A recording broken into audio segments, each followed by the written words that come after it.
if, with any business, if you can get it established, if you can get a foundation set, if you can get systems in place and allow it to start to run itself, then it gets exciting. Sweet. All right, man, we're live.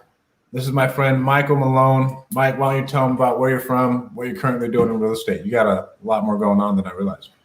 Yeah, I got a few things. I'm born and raised from Iowa. I'm in the capital city here, and so that's where we operate in the Des Moines metro and surrounding area. Have been for the last couple of years.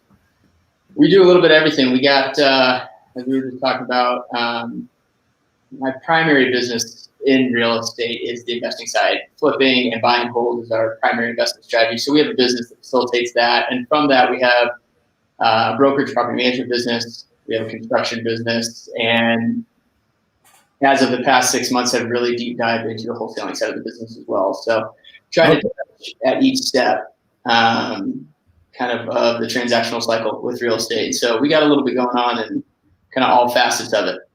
Yeah, it's a lot, dude. It's a lot. Yeah. I mean, you're vertically integrated. It's a behemoth, though. I love it. Yeah. Let's talk about what you did in college, because you were an athlete, right? Yeah. You ran track, crazy man. Yeah. I ran track, kind of athlete my whole life, four sport all through high school. And it was kind of my thing.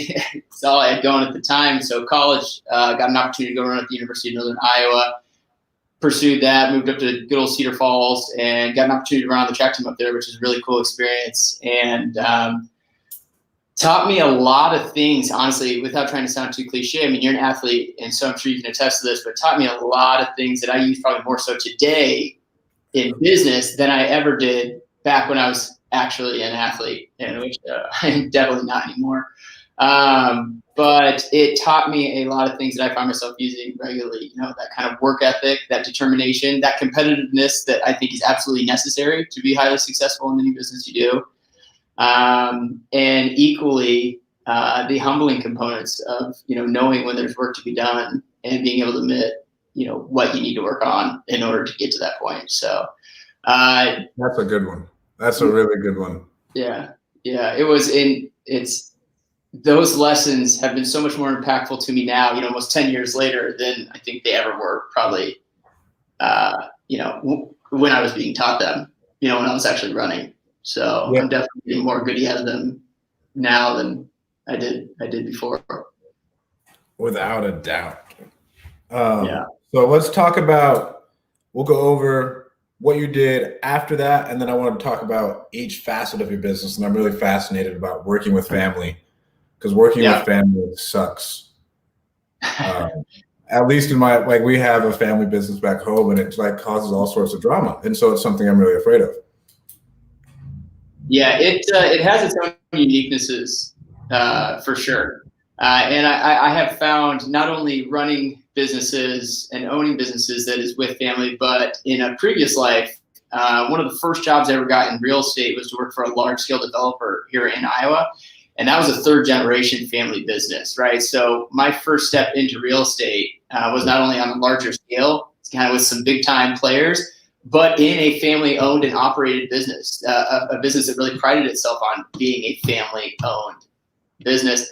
And so I got to kind of see it firsthand, and really that incentivized me. Some people could take it the other way and be like, oh, hell no, I'm never doing this ever. But for me, it immediately opened my eyes to, one, the opportunities that is real estate. As we know, it's just endless opportunities in real estate as an industry. But to be able to do it in ways that can include your family and create better opportunities for your family members, financially, professionally, in really whatever way they desire. I was really incentivized by that. Yeah, and so I didn't know you worked for a development company. I thought you did more commercial work. So you went right out of college. You worked for a development company? Well, right out of college, I actually moved to Chicago for a few years and was testing the waters, figuring out what I wanted to do. At that time, real estate was not on my radar. I didn't really know much about it at all. I was kind of just trying to, figure out life like many young kids are. It wasn't until the back end of that time that I had a friend who lived there that I got to witness have some pretty good and some pretty quick success in the brokerage business, selling luxury condos downtown Chicago. And it definitely piqued my interest. And that was kind of my start. I actually started in real estate working for this small condo and apartment lease up brokerage in downtown Chicago. So like from brokerage work, just doing like, not to insult anybody, but kind of the bottom of the barrel. I was literally just leasing up apartments as out of the small brokerage that third party that out for larger condo buildings. And it kind of just steamrolled from there. You know, I got in, I got a taste, I saw what you could do and quickly realized that the sky is the limit. And I was like, all right, I got to go to the next. What's the next thing I could do? It's like, okay, well, getting into traditional brokerage, you know, actually being a true blue agent, selling houses, selling condos, selling properties. And that was kind of my next step. And I worked for Keller Williams for a bit doing that. And shortly after that, I actually came across the opportunity, which is the job we were just referencing a minute ago, back in Iowa, which is where I'm from, in Des Moines, to work for a large developer here in the state. They're actually the largest commercial developer in the state of Iowa. So some, you know, big time players all around, but definitely the biggest in Iowa. And I got an opportunity to join their brokerage and asset management division and, you know, get a job there. And so I jumped all over that, packed my bags, moved back. And that to me was really my first chapter in real estate. Once I started this job, this is the job that really opened my eyes, showed me the possibilities. I got to see what it can do, not only for you, but as, you know, we were talking about, for the people in your life, you know, how you can make this an integrated family opportunity. And it doesn't have to just be individual. It didn't have to just be me. And so that's where it kind of all began. So I did that for about 4 years, working for a developer, doing brokerage and agency work, representing their portfolio. But working in-house, I got to touch on all these different facets of their business. And it's really, candidly, kind of what first opened my eyes to the model that I've really tried to replicate my business off of, which is to have your hand on, you know, every step in the cycle. They had a large scale construction and development company, right? They had a property management company that managed all their own stuff. They had the brokerage and asset management division that I worked in. And then a plethora of other subsidiary businesses that were just supplemental and were able to feed off that primary business. And that's really what opened my eyes into that. And I just told myself right now, I was like, that's exactly what I want to do. And I couldn't see it done any other way. It just clicked for me. You know, and so I know a lot of people get into real estate in kind of more of a singular fashion, one segment of the business, and they get into it, they dive in head first and have some big success, and then maybe branch out from there. I don't know, maybe I did it backwards, but from day one, I just had in my head, I was like, I want to do it all, and I want to do it all right now. And so I just kind of started attacking everything at once, which retrospectively was absolutely the wrong way to do it. You know, but you're young, you're energetic, you're naive, and you convince yourself you can do it and you can do it all.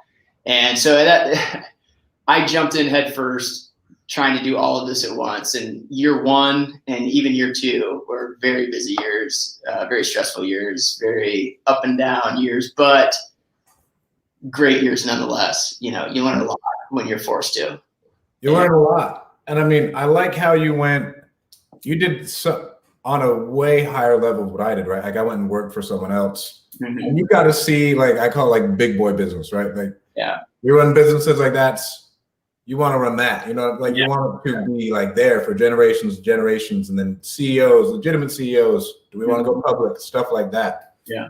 Which I think is absolutely awesome in the real estate aspect. Bro. And so let's go over business number one with the buy and hold. Yeah. And with, hey, Shane. Yeah. What's up, Shane? And then what's going on, Manny? So my first, you know, after working at that business, I knew what I wanted to do. I saw how they were doing it, and I was just committed to doing it. So by year 4 or 5 in real estate, I said, okay, it's time for me to make the jump. How do I do that? And I got into it the same way most people do. You know, I went out and blindly bought a flip. It was actually an online auction. I got on and found the first one I saw. I knew the neighborhood. You know, I was like, you know what, this number seems to pan out, and I bought it kind of just, you know, on a whim. And the rest was history. And, you know, the flipping was attractive to me. I have a little bit of background in that with my family, that my dad worked in residential construction for a number of years. So I was kind of around it. You know, I wasn't, you know, consciously watching it or too aware of it, but it just seemed comfortable to me just because it was something that I was somewhat familiar with. And, a single family home is not a bad way to get started in, flipping construction. It's a smaller scale, a little bit more controllable. And so we did that. And it was a mess, candidly. It was. We didn't know anything, but we were confident in ourselves that we could do it. It was just a matter of figuring out how. And I look back, talking with my dad and my brother, who I partnered with in that, and got started in this investing business with. Retrospectively looking back and just saying, I think we did everything the wrong way. But retrospectively, I wouldn't have done it any other way because it forced us to learn by failure. And I'm a big proponent of, you only learn when you fail, right? And it's only a failure if you fail to learn from it, right? So we definitely did everything wrong, but we learned a lot from it. And despite the blood, sweat, and tears and the headaches, it really accelerated our learning curve in it. And despite all of that, at the end of that project, we were still sitting there saying, okay, where's the next one? We were ready to bite off another one. And did you lose money? What's that? Did you lose money?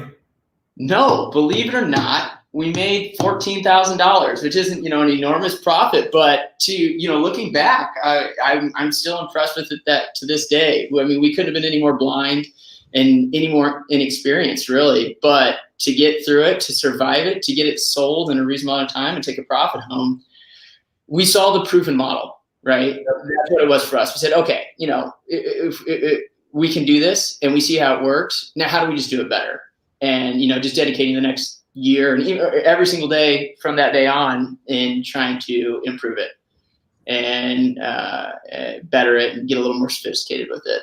But that's how we got started. And so flipping and holding is our primary business. We have a portfolio here in Des Moines, small multifamily assets, and do a decent volume of flips. We usually we're to a point now where we have 3 or 4 going at any given time. So it absolutely keeps us busy, and it's 100% kind of the lifeblood of our business. And kind of going back to what that master game plan is, what we like about flipping, what we like about buy and hold is that it creates multifaceted opportunities for us with kind of the gamut of businesses that we have. On the front end, we're able to source it ourselves, whether that's as agents or through our direct seller marketing on the front end. So it's creating an opportunity there for our agency and our wholesaling business. Once it's taken under contract, we own the construction business that's going to be doing the work in the flip, and so it's creating an opportunity for us there as well. And then based on the back end, whatever the exit strategy is, we're either holding this as taking it down as a buy and hold and creating that equity, looking at the refi cash out opportunities and the monthly income that we get to add to our books month over month, or we're selling it and facilitating that through our brokerage team. So we kind of created these system of businesses as independent businesses that can supplement one another.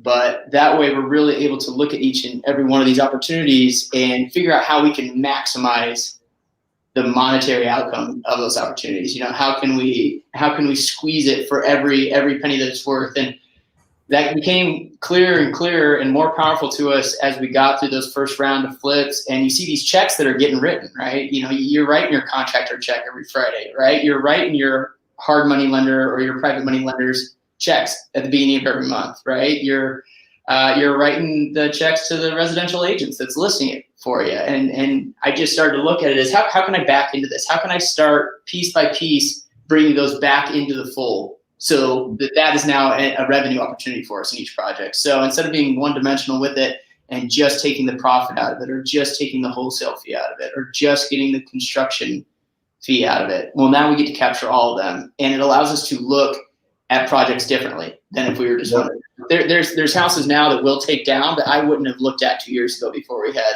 this system set up, right? Because I was looking at it from one revenue stream opportunity, right? Well, now we get to look at it from 4 revenue stream opportunities. And what used to be a quick no is now a yes. That is so dope. And so we got your buy and holds. Talk to me about your management company. Right now, I'm looking for a property manager in South Bend because we had one and then they didn't pick up their phone.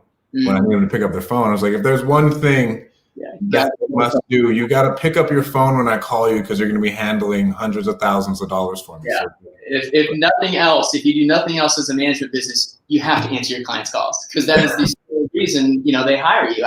Owning a portfolio myself and managing that myself, and having worked with outside management before, if there's one thing that a management company needs to do, it's pick up the phones, because what the service they're really giving you is peace of mind, right? And it doesn't give you peace of mind when you're not answering my calls, right? Especially if there's an issue or if there's a problem. So the management company kind of spurred off of our brokerage business. A lot of that was, as I just mentioned, I was already managing our internal portfolio already, right? So we already had systems, we already had the programs, we already kind of had the processes in place to do so. And with our brokerage business, we started to get more and more inquiries from clients that we were working with, whether it's investor clients or even other, private investors that we work with on the investment side that have their own portfolios. And so we just saw the opportunity there to expand into that and start to, again, capture some more revenue opportunities there. Now, candidly, the big kind of catalyst for that opportunity was my wife, who works with me now in Capital City Investors, is a partner with me in the brokerage as well. She comes from commercial property management, multifamily specifically. So she'd been doing that for a number of years prior to making the jump. So having her as an asset on the team, made those inquiries much more attractive. Because candidly, management work is hard. It's tough work, especially if you're in the multifamily side of it, the rental tenant side of it. It's tough. It's a 24/7 job for sure. Without a doubt, yeah. When people move into apartments, they change into different people. Oh yeah, 100%. It's a thankless job for sure. Both on the tenants that you manage and a lot of times the owners that you represent. You're kind of stuck in the middle a lot of time. Not to downplay it, we do it, every single day. And I think there is an incredible opportunity in the management industry. There really is, because it's the ultimate service you can offer someone, especially an investor. Right, managing day to day is hard, and that's what a lot of investors don't want to do. They just want to invest, right? They want to reap the financial and monetary benefits of it, and not have to deal with that day to day hassle. So, in a lot of ways, it's an easy service to sell, right? But it's definitely a full-time job. Well, and it's good because you actually own units, right? Because one of the biggest disqualifiers for me, if you're a property management company but your owner doesn't have any properties, I want someone with a decently sized portfolio of their own. Yeah, it adds another layer of, I think, uniqueness to not only our perspective as to how we manage these units or how we manage these properties, but also our ability to connect with any investors that we're representing, right? Because we've been where they're at, we every single day. So I think it adds another layer of connectivity between us, to where the relationship is a little less transactional and a little more empathetic and understanding to an investor's needs, to what they're looking for out of it and how we can help them achieve that. I love it. And now let's go into the brokerage. I've heard brokerages are awful too. I mean, as long as you're solving problems, you're making money. You know what I'm saying? Yeah, I think any business in which you're offering services is going to have its own hurdles, right? It's going to have its own headaches. It's going to have its own complaints. I think that's just the nature of the beast in that type of service-based industry, right? You can never please everybody, and oftentimes people are leaning on you to solve the problems, and so you have to be a problem solver day in and day out. But brokerage, I like brokerage. It's kind of our bread and butter. It's where I come from. It's my roots in real estate. It's certainly the segment of real estate I've been doing the longest. So there's a comfort level there and a confidence.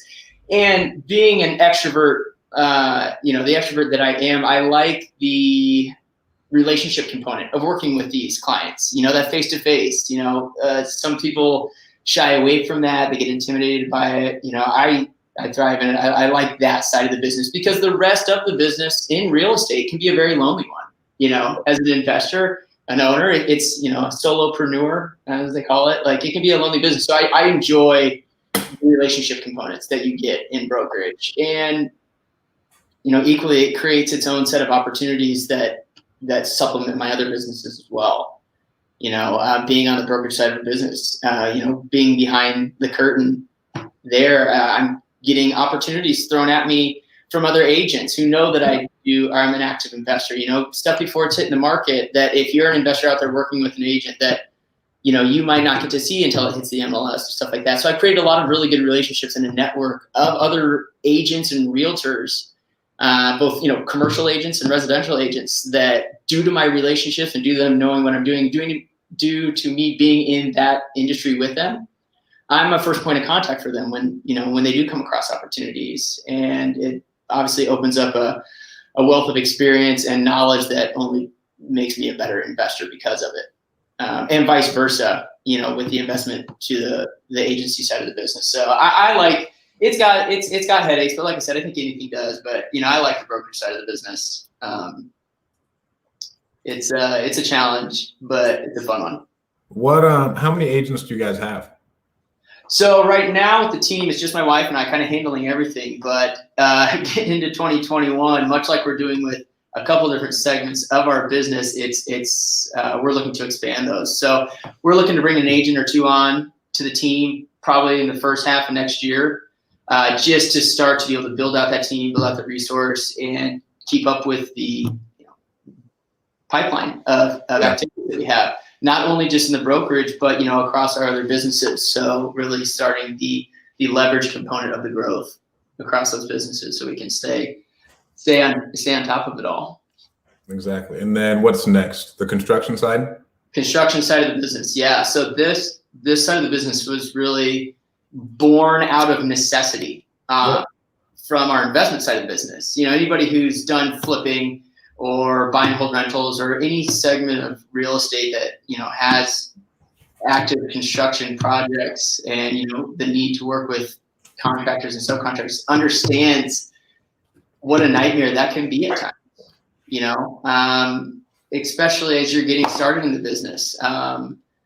If anything else, just trying to get priority with some of these contractors or these subs to where they're not just blowing you off, or taking your down payment and bouncing on you, or getting halfway through a project and getting a call to a bigger project and then they leave for 3 weeks and there's nothing you can do about it. That happens to everybody, I think, when they're first getting started and first getting established. And so when I started in investing from the buy and hold and flip side, I was doing it actively with my younger brother and my father. Yeah. And when we were growing that side of the business, it kind of just became clear that this is a segment that we have the resource, we have the knowledge, be it that my dad and my brother both kind of come from that realm.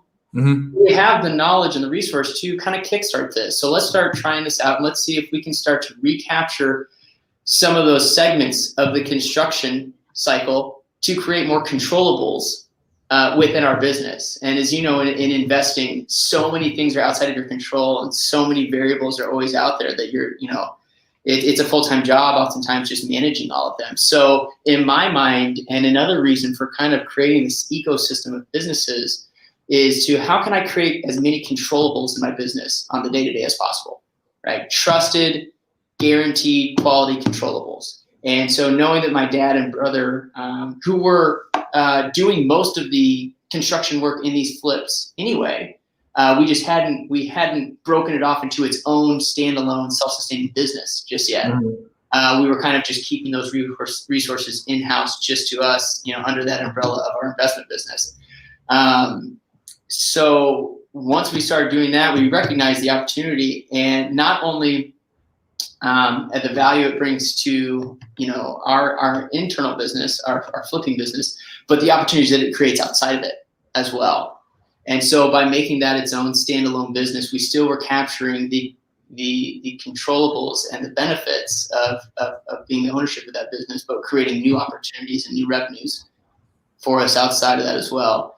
And again, as you're looking through the transaction cycle of any project, looking at what is typically the largest expense in a flip, it's the construction, right? So, looking at some of the checks we were writing to these contractors that were, inconsistent, they were headaches, they were unreliable, but at the end of a project, they still pocketed, $30,000, $40,000, $50,000 in labor costs or construction costs, in some of these projects. Well, we said, what, we can do it. We can do it better. And this way we're able to guarantee that it's done how we want it and when we want it done. why not just jump into this? Why not make this its own self-sustaining business and just grow it from the inside out? And that's exactly what we did with Elevate Construction, which started in 2021. So my youngest brother, Dave, is actually running that business. My dad runs that with him as well. So they got crews they're putting together, to start to keep up with our own volume, but then taking on outside third-party work as well with that too. So that's been exciting to see that grow, and it's been an enormous catalyst for us within the primary investment business that I run. And so that's been a pretty beneficial resource. And is that all of them? And what's going on, Ryan? Ryan put on an amazing event with Donovan Ruffin down in Dallas the other day. All right. To your question, let's see. We got the brokerage, the management. Lastly, would just be the wholesaling side of the business. Which goes into, it's like a half of a flipping arm. Yes. Yeah. So obviously we were doing our own direct marketing, trying to find buyers for our own investment sake on the front end, right? Well, it got to the point where it's like, well, we're putting the systems together. We're spending the marketing dollars. We're getting these opportunities.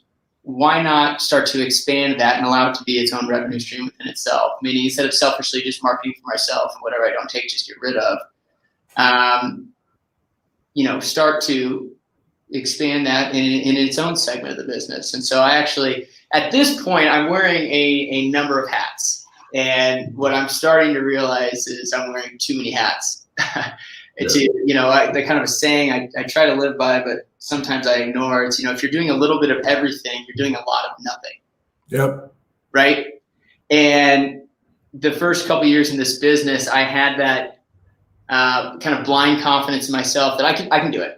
I can do that too. We'll add that on too, being the more, visionary driver type in my personality. I could see the big picture. I could see the plan. And now it's just a matter of how do I make it happen, right? And I would keep convincing myself that I could do it, and I'll just do this as well. I'll do that as well. Well, after you get a brokerage team, a management company, construction company, and wholesale, you're just swamped, bro.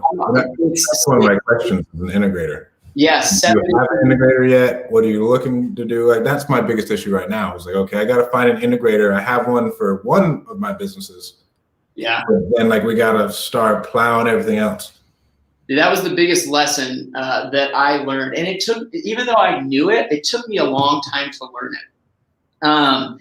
A quote that kind of changed the game for me was from, I was talking with RJ Bates like a year ago.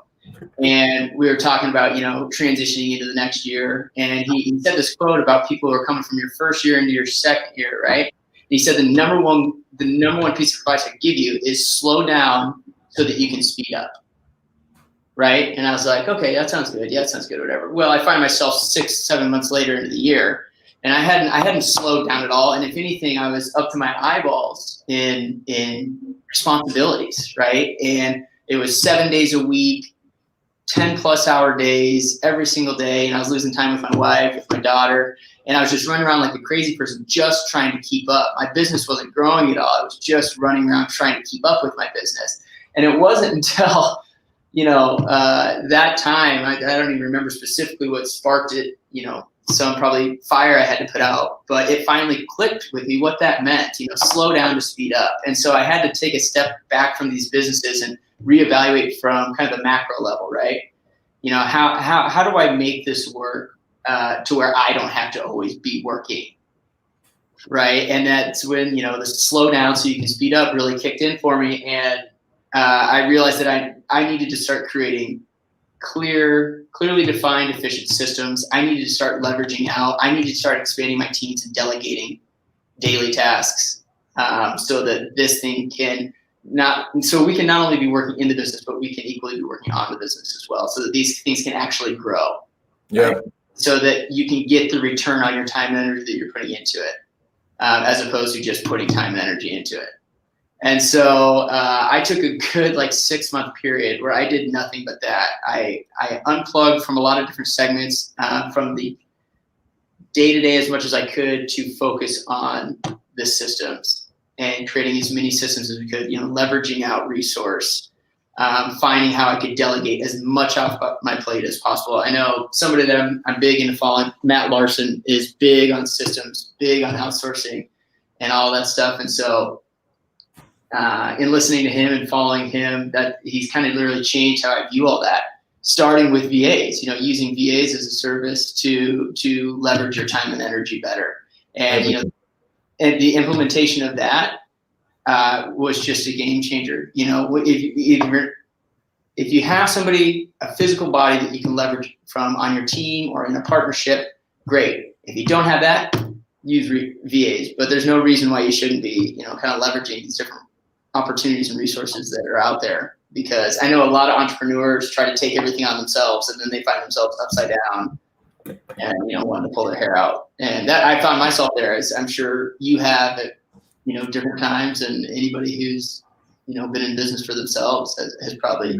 It's a part of it. It's a part of like the learning curve and becoming a better leader. I personally think VAs are the best thing ever because I don't want Americans.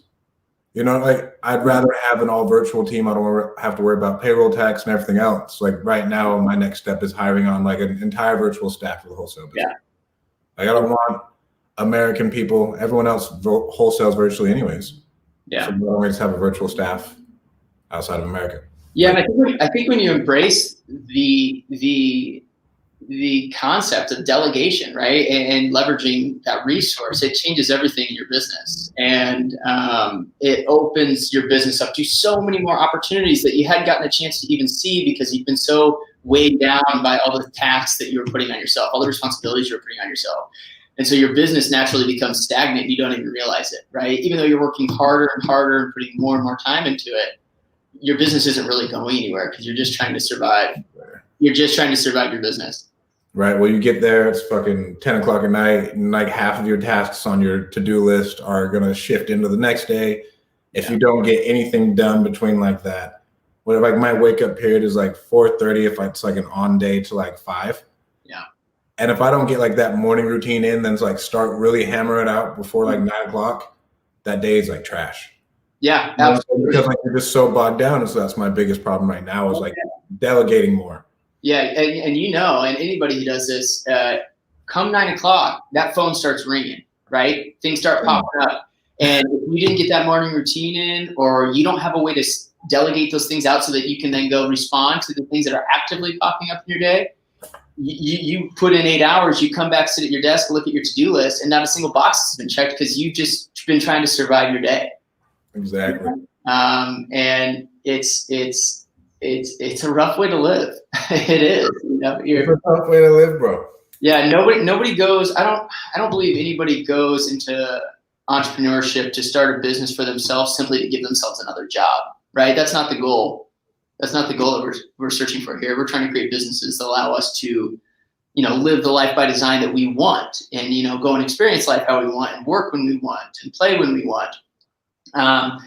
So that was the biggest thing in year 2 for our business that I had to learn, had to embrace, and unfortunately had to do it the hard way, because I found myself in some tough situations and some sleepless nights. And like that's what my biggest issue is, right? Like I want to be able to spend time with my son and my girlfriend. Like I want to enjoy myself, not have to pick up a freaking seller call, then have to go talk to a client, then have to go do some other bullshit, worry about some tax bullshit. And it's like, oh man. And then it's like Saturday afternoon. Man, I just want to watch football. Like I want to, I want to enjoy myself. I'm all about working hard, but I love being around people who I love. It really is a paradigm shift when you come to this realization. And I hope more people than myself come to the realization in a better circumstance than just out of pure desperation like I did by the time I kind of woke up to it. But I mean, when you think about it, what's the point of creating a business to give yourself a job that ultimately you end up working more hours in, with more stress, and a lot of times in the beginning, less pay? That's not the goal at all. But you see people leave these W-2 jobs and then ultimately end up just giving themselves a worse job.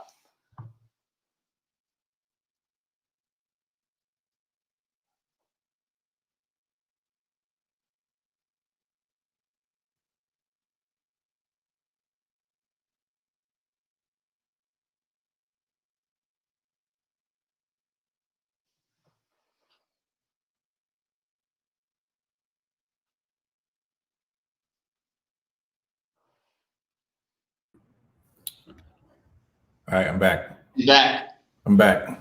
Lost you for a second. Sorry about that. That's all right. And so we were talking about being in a better circumstance, and then where you're at, where you're at when you make that realization of I need help, pretty much. Yeah. Because man, like needing help, and then again, like how you said, I want to own a business, not have a job. I want to own a business, not have a business that owns me, right? And if you're gonna leave the W-2 grind, right, to go off on your and create a business for yourself, but then ultimately just create an even more intensive, even more demanding, oftentimes when you're getting started, lower paying job. I mean, that's not the goal anybody wants, right? But I think when you're first getting started, a lot of entrepreneurs, especially, overly confident ones like myself, convince themselves that they can do everything. And you start to value the cost of what these things might be to you over what opportunities they can create, right? So for example, VAs, bringing VAs on your team and leveraging that as a resource for your team. You can look at it one or two ways. You can look at that's going to cost me $1,000 a month. That seems like so much. How can I afford that? Well, when you look at the probably 40 plus hours that free up you as the owner, and then you do that basic math of 40 hours times what my time's worth, right? I guarantee you it's gonna be 10x in opportunity, whatever is gonna cost, right? And you have to look at it from an opportunity cost standpoint. And I promise you, 10 times out of 10, it's the math is gonna add up. But you got to move past this whole stepping over a dollar to pick up a nickel thing that I think a lot of early entrepreneurs do because they're so worried about the money in the account. Oh yeah, and I want to talk about your wife leaving her corporate job. Yeah. And what made her feel comfortable? Was there a breaking point? I know you guys just had a kid. Because that's a big step to both be in the realm. Yeah. You know what I'm saying? Not have that other income that's stable or whatever. To it's all us. Yeah. Don't give a fuck anymore. So her coming over has always been part of the plan, right? When I started this business 24 months ago, figuring out, okay, here's the plan. Now, how do I get there? It's always been a part of the plan for her to come over into this business. It was really just more of a matter of when. And this was a conversation that, my wife and I went back and forth on, given that, she is an introvert. She's more of an integrator type. She's more tactical in her thoughts and evaluations of things. As where I'm just like, we'll just make it happen. Don't worry. I promise you it's going to happen. We'll get there. Just trust me on this. Just trust me. I don't have a blueprint, but trust me, I'm going to figure it out. And so, we definitely had some conversations back and forth. When's the appropriate time for her to come? Is it now? Is it then? And we, looking at it back on paper, it's kind of hard not to scratch her head. I mean, we had a child, and like a week later, she quit her job. Right? She was on maternity. I didn't know it was that soon. So it's like, no better time than the now is basically what we got to. And, fortunately, my wife's always been a major supporter and a big proponent of what I'm doing and what I've pursued in this business so far. And I really consider myself blessed to have a support system like that at home, because I have had to be incredibly selfish over the past 2 years with my time, to really get into the grind of getting these things going. And in those first stages of your business, it's not very sexy. You're putting in all this time, you're putting in all this energy, you're away from your family, you're away from your friends, you're not getting to do anything for yourself. And the money isn't always immediately there. It's not. It isn't immediately there. Anyone who tells you it's immediately there is lying to you. Oh, absolutely. Absolutely. I was told early on, and in my brokerage career, when I was getting started with that, it's, give yourself, it's got to be at least 3 years. At least 3 years before you even start making real money. And that's if you're doing it right.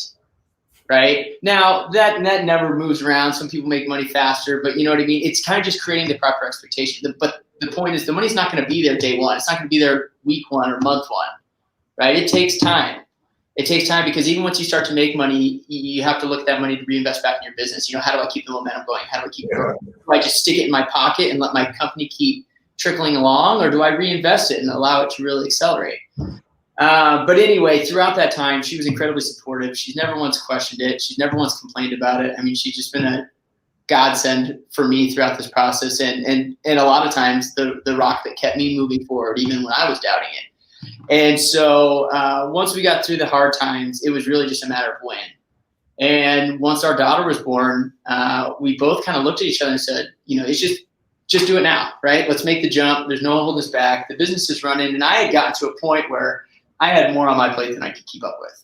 I was, running around like a crazy person, and I needed that next member of the team to help me outsource and leverage.